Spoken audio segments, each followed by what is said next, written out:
Bonjour les amis et bienvenue sur Régénérateur, cette chaîne de bien-être informative et ludique, une chaîne qui te permet de te développer personnellement et d'atteindre tes objectifs de vie, soit émotionnellement, soit physiquement, soit mentalement. Alors avant d'attaquer, j'aimerais vous dire un petit truc. Beaucoup de personnes me disent qu'elles ne reçoivent pas mes vidéos. Donc pour cela, c'est très simple. À côté de s'abonner, il y a une petite cloche et vous allez à l'intérieur et vous cochez recevoir les notifications. Comme ça, au moins, vous recevrez toutes mes vidéos en temps réel et moi, je suis super content.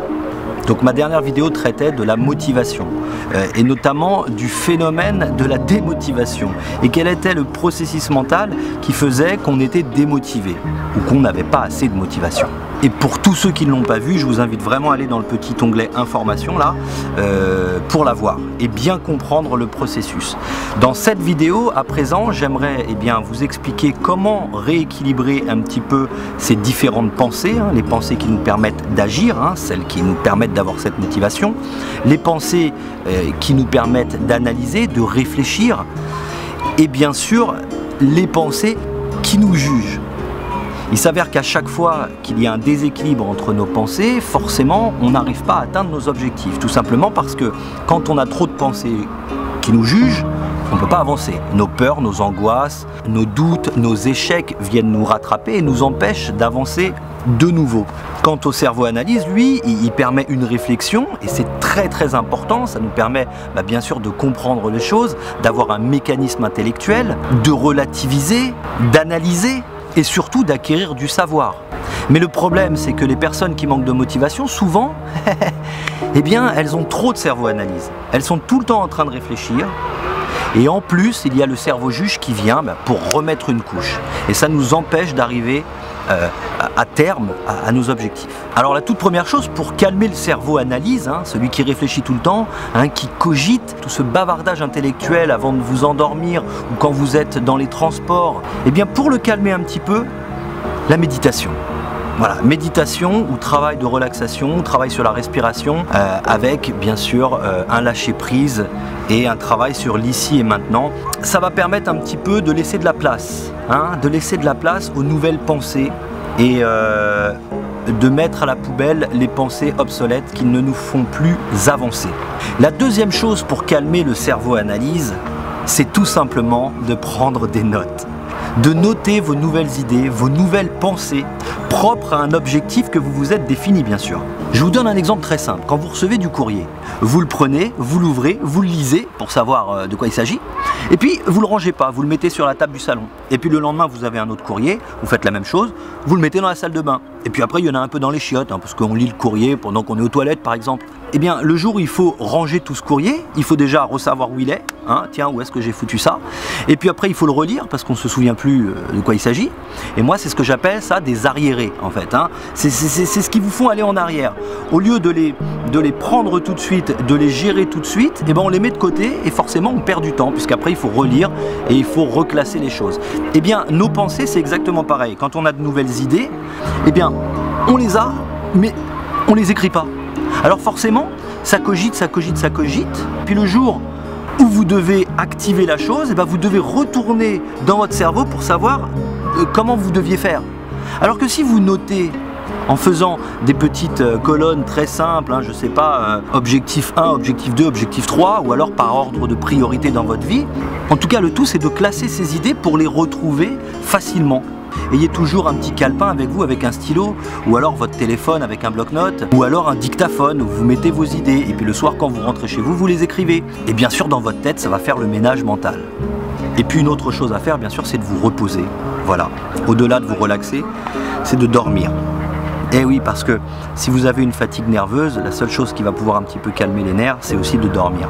Vous pouvez aussi lire, peindre, dessiner, enfin faire quelque chose qui ne sollicite pas trop la réflexion. Et je dirais la dernière chose pour calmer le mental analyse, c'est de ne pas vous occuper de choses qui ne vous concernent pas. Voilà, je sais que notre ego, notre orgueil, notre fierté a toujours envie de montrer qu'elle a raison, on a toujours envie de donner notre avis sur des choses, de réfléchir à des choses pour être intéressant et puis pour attirer peut-être un petit peu de reconnaissance.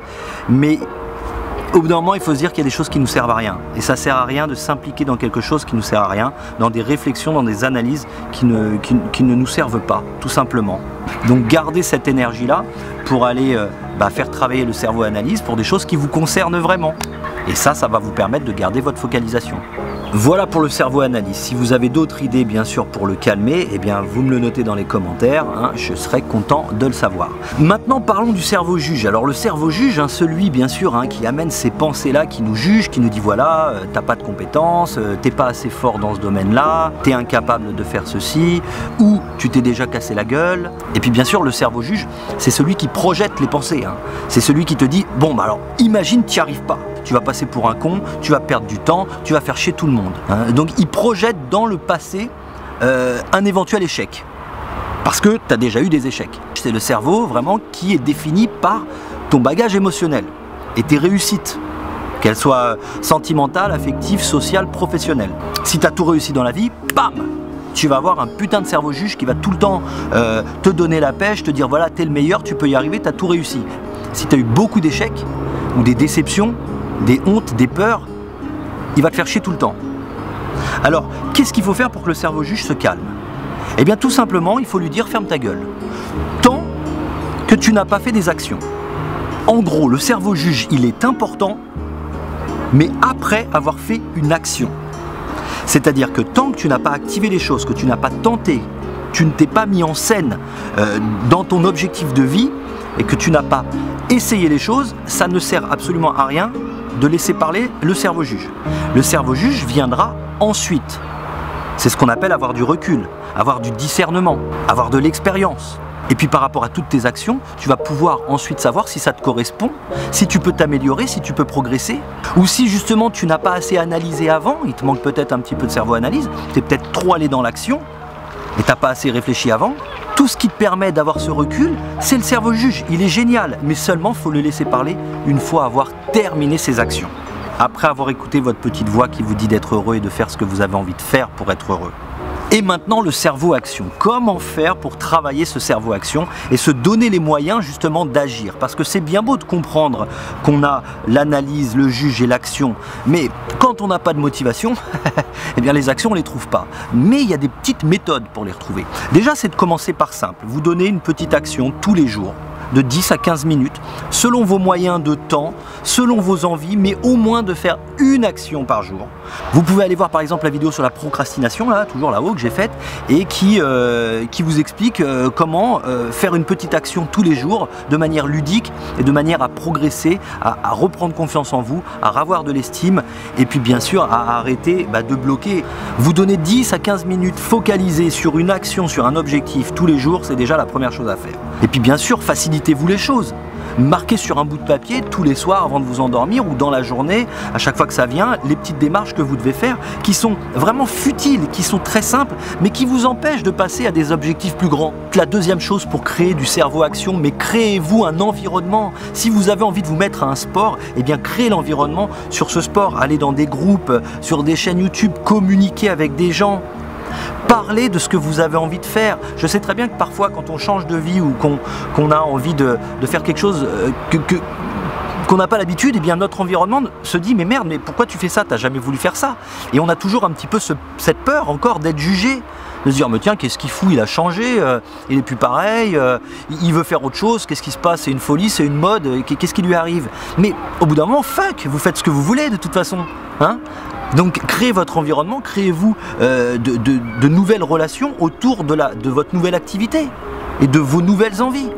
Si vous êtes entouré de personnes qui n'arrêtent pas de bâiller, vous allez bâiller. Si vous êtes entouré de personnes qui n'arrêtent pas de rire, vous allez rire. Eh bien si vous êtes entouré de personnes qui font les mêmes choses que vous, qui sont animées par les mêmes envies, eh bien vous allez être animé par les mêmes envies. Et comme elles actionnent des choses, eh bien elles vont vous donner le goût d'actionner des choses. C'est à vous d'exprimer vos envies et vos émotions à travers un nouvel objectif de vie. Et puis répertorier le bien que ça va vous faire. Marquez-vous dans votre petit calepin, dans votre petit journal, j'en sais rien, le bienfait que ça va vous faire d'atteindre cet objectif. C'est super stimulant.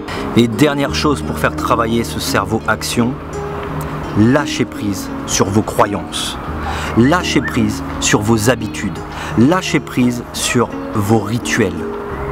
Vous avez plein de rituels tout au long de la journée qui ne vous servent à rien, qui vous font perdre du temps, c'est super dur à dire, qui vous font perdre du temps. Voilà. Tenez, dans la description là, je vous mets une petite vidéo d'un mec que j'aime beaucoup qui parle de comment reprogrammer son cerveau en 12 ou en 16 jours, je sais plus. C'est super intéressant, ça va vous permettre de comprendre le mécanisme. Mais en tout cas, se couper de nos habitudes et de nos rituels, ça permet d'arriver dans une nouvelle mécanique, une nouvelle énergie.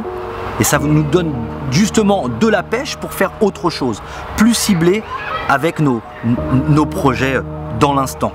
Voilà, j'espère que cette vidéo vous a plu et qu'elle vous a permis de voir un petit peu plus clair dans le processus de la démotivation, qu'elle vous donne des idées, qu'elle vous donne envie d'agir. Hein. N'oubliez surtout pas que tout ce que vous êtes là, vous vous êtes donné une idée sur ce que vous êtes et sur ce que vous pouvez faire, mais sachez que ça peut être multiplié par 1 million. Hein. On a des compétences complètement dingues qui sont enfouies, embrumées par notre cerveau juge et notre cerveau analyse. Mais quand on laisse de la place au cerveau action, on peut tout faire. Ça met parfois du temps, mais on peut tout faire. Si vous avez aimé cette vidéo, partagez-la, commentez-la. Bien sûr, le petit pouce, ça fait toujours plaisir pour référencer la chaîne. C'est pas une obligation, mais en attendant, c'est important. Et prenez soin de vous. Ciao.